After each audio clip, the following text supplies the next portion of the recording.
꼬리에 꼬리를 무는 책하울, 신간도서 7권을 소개합니다.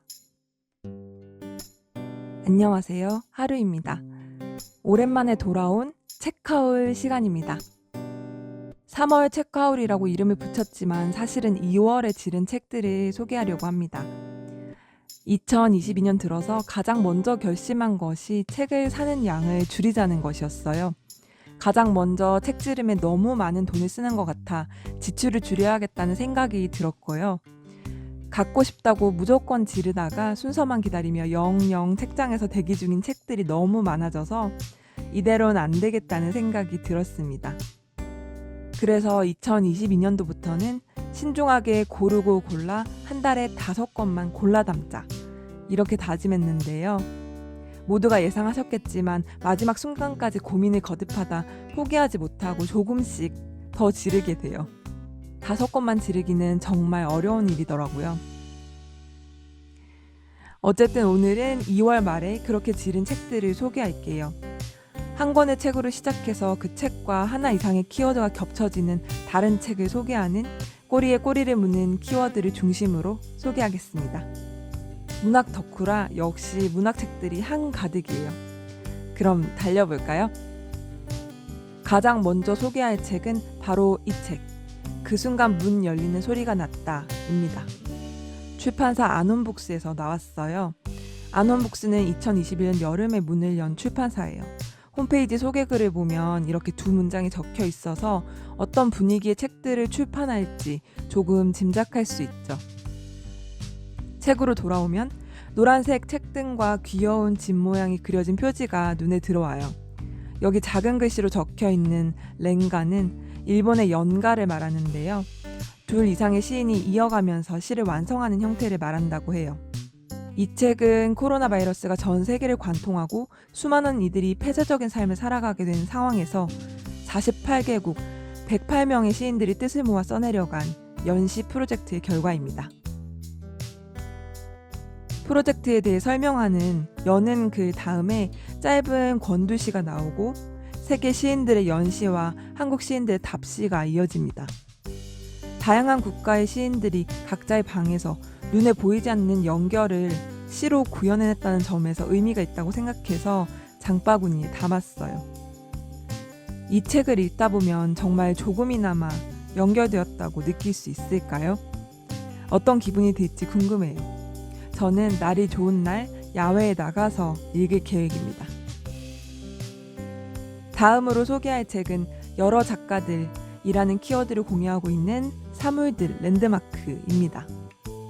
아침달 출판사에서 사물 하나를 선정해 3명의 작가가 그에 관한 글을 풀어내는 엔솔로지 시리즈를 시작했어요. 첫 번째 사물을 랜드마크로 정하고 3명의 작가들이 참여했는데 박서련, 한유주, 한정현 작가님 모두 흥미롭게 읽었던 작품을 쓴 작가님들이라서 얼른 구매했어요. 종이의 질감이 그대로 느껴지는 표지를 넘기면 아주 간단한 작가 소개가 나오고요.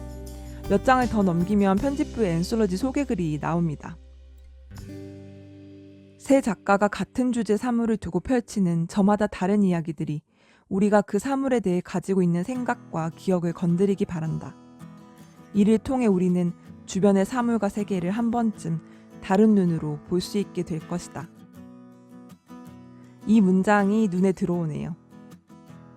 박서련 작가는 상트이즈 블러바드 모터인이라는 모텔을, 한유주 작가는 브루클린 브리지에서 로마까지 종횡무진하고, 한정현 작가는 무너지고 사라짐으로써 상징적인 집단적 상흔으로 남은 그 백화점에 관한 이야기를 한다고 해요.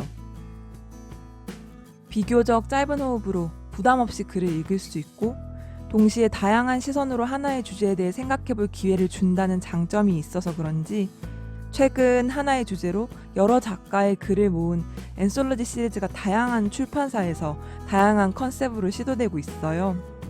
사물들 시리즈도 앞으로 기대가 됩니다.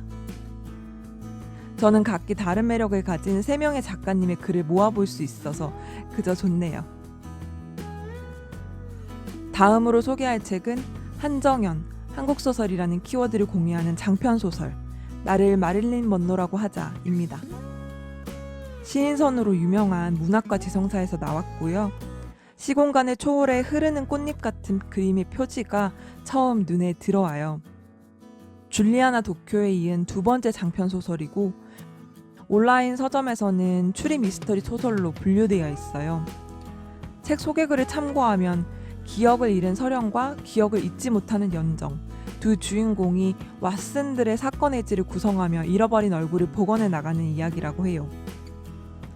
역사의 빈틈과 가려진 오늘을 기록하는 작가라는 띠지 문구처럼 한정연 작가는 남다른 깊이의 자료 조사를 바탕으로 실제 역사 속에서 다뤄지지 않은 인물을 발굴해서 목소리를 부여하는 작품들을 보여주었는데요.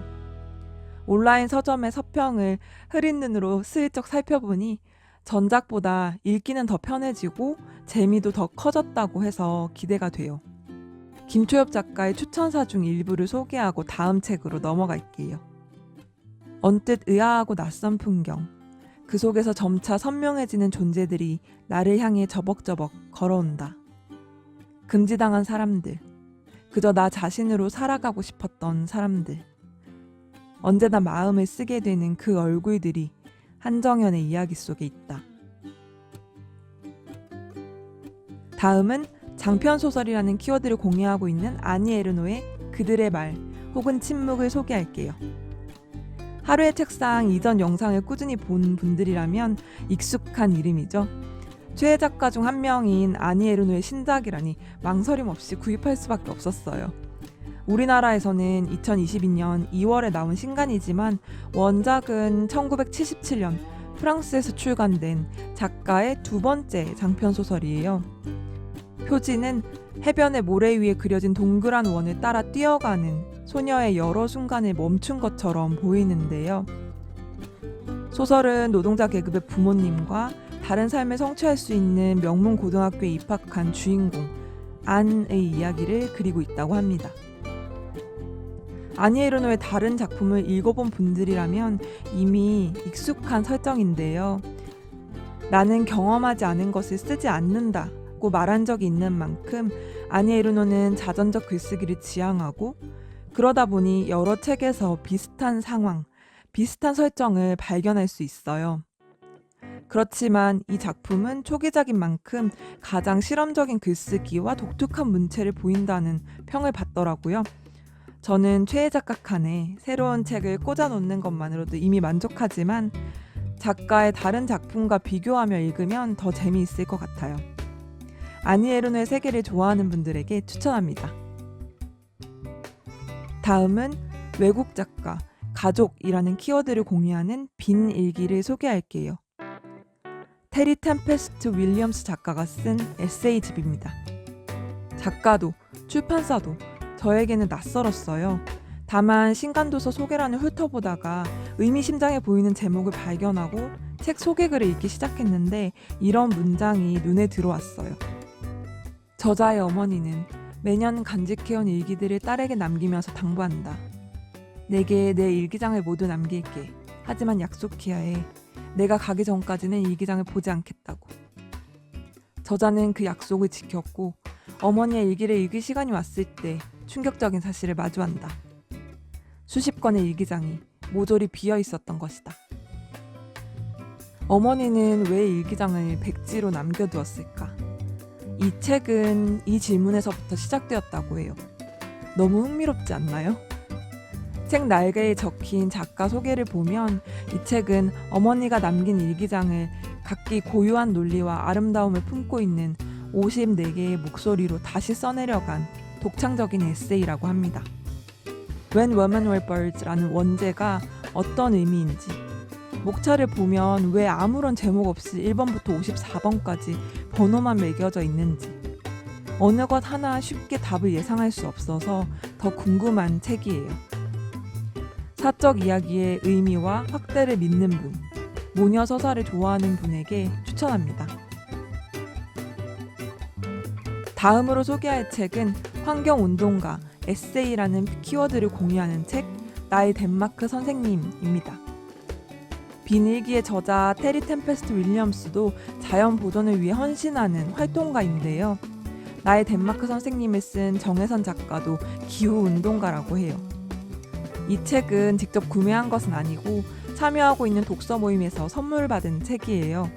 어둡지만 따뜻한 느낌의 그림 한 조각을 보는 것 같은 표지를 넘기면 저자 소개란이 나와요. 검은 바탕에 빨간색 글씨를 오래 보고 있으면 왠지 불안한 느낌이 드는데요.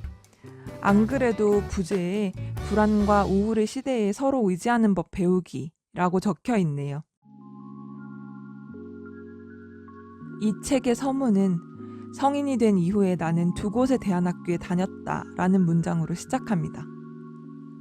저자는 우리나라 지리산에 위치한 대안학교에서 선생님으로 지내다 39의 나이에 불현듯 덴마크에 있는 세계 시민학교에 입학해요. 조금 늦은 나이에 새로운 환경에 도전하고 그로 인해 깨달음을 얻고 성장하는 것. 이렇게 요약하면 그리 낯선 이야기는 아닌데요. 그래도 저는 대안학교에서 이미 선생님을 하던 인물이 자신을 위한 배움에 도전했다는 것. 그 중에서도 불안과 우울의 시대에 의지하는 법을 이야기한다는데 흥미를 느꼈습니다. 39살에 학생이 되는 경험. 오랜 역사를 지닌 덴마크의 대안교육 현장이 궁금한 분이라면 함께 읽어봐요. 다음으로 소개할 책은 비문학, 감정이라는 키워드를 공략하는 책, 동물은 어떻게 슬퍼하는가입니다. 지난 일요 독서실에서 이 책을 2시간 동안 읽었기 때문에 오늘 소개하는 책 중에선 유일하게 읽은 책이에요. 슬픔을 상징하는 파란색을 바탕으로 그린 그림의 표지를 넘기면 저자 소개가 나옵니다. 바버라 제이 킹은 인류학을 연구한 학자인데 동물을 사랑해서 구조하고 돌보는 분이기도 해요. 이 책이 어떤 내용을 다루는지 여기에 잘 정리된 문장이 있어요. 킹은 코끼리나 침팬지, 돌고래 등 슬픔을 느끼는 것으로 잘 알려져 있는 동물에서부터 닭, 개, 고양이, 거북, 새, 토끼, 돼지 등이 겪는 슬픔을 섣불리 의인화하지 않으면서도 그들 각자가 구사하는 슬픔의 언어를 부드럽게 옮겨 넣는다. 저는 인간이 아무리 노력해도 동물의 사고와 감정을 분석하는 데 한계가 있고 그래서 동물의 세계를 인간의 관점에서 함부로 속단해서는 안 된다고 생각하는데요.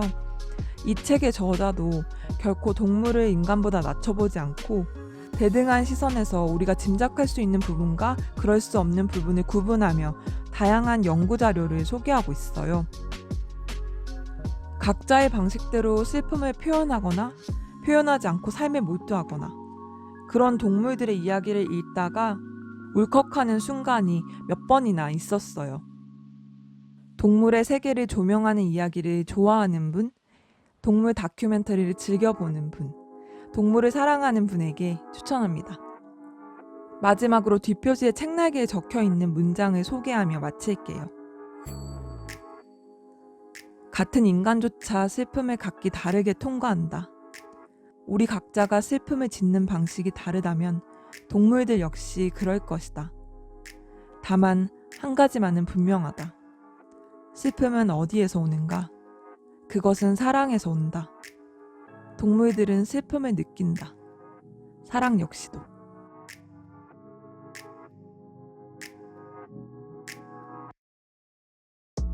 이렇게 7권의 책 소개가 끝났습니다. 처음에 목표했던 한 달에 5권 이하로 책을 지른다는 목표는 일찌감치 넘어버렸지만 예전에 비해서는 정말 많이 절제하게 되었어요.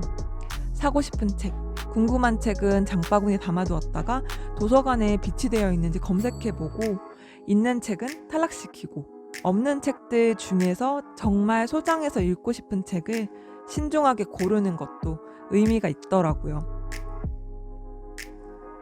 새 책 지르기 절제를 방해하는 가장 큰 요소는 갑자기 열리는 이벤트입니다.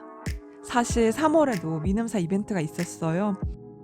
세계문학 전집 포함 3만원 이상 구입 시 세문집 400권 카탈로그와 2022 리딩 가이드를 구입할 수 있는 이벤트가 열렸고 그냥 지나칠 수 없었습니다. 그래서 이렇게 새 책 한 꾸러미가 도착했어요. 순전히 리딩 가이드가 탐나서 지른 충동 구매라고 할 수 있어요. 세문집 중에서 웬만한 책은 읽었거나 소장하고 있어서 어떤 책으로 3만 원을 채워야 하나 고민을 많이 했는데요. 자오메 카브레의 나는 고백한다 시리즈는 독자 리뷰에서 극찬하는 걸 보고 솔깃해서 반신반의하면서 질렀습니다. 자오메 카브레는 카탈루냐 출신의 작가로 작품에 악에 대한 사유를 담아냈다고 해요. 길이가 어마어마하지만 재미있다고 하니 일단은 책장에 모셔두고요. 욕심을 냈던 리딩 가이드는 조금 자세하게 소개해 드릴게요. 리딩 가이드에는 미음사 세계문학 전집 중에서도 47개의 작품이 실려 있어요. 어디선가 들어봤다 싶은 조금 유명한 작품들이에요.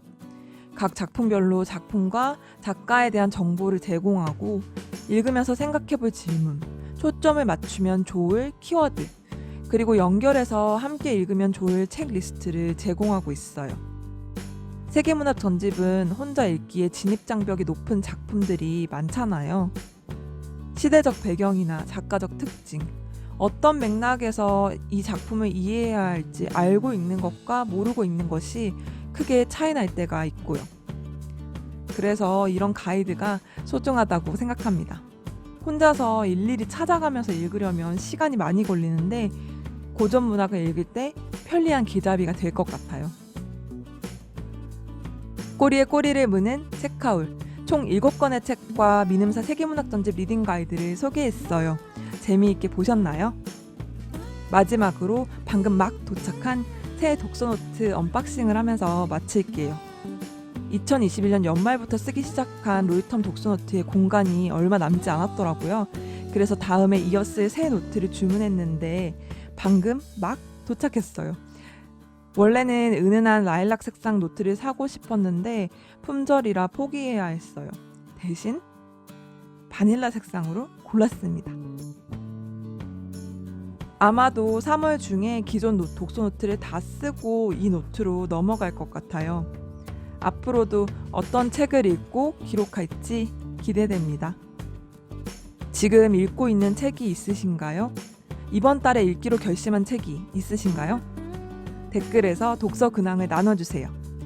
책 이야기는 언제든지 환영합니다. 끝까지 시청해주셔서 감사합니다. 그럼 다음 영상에서 만나요.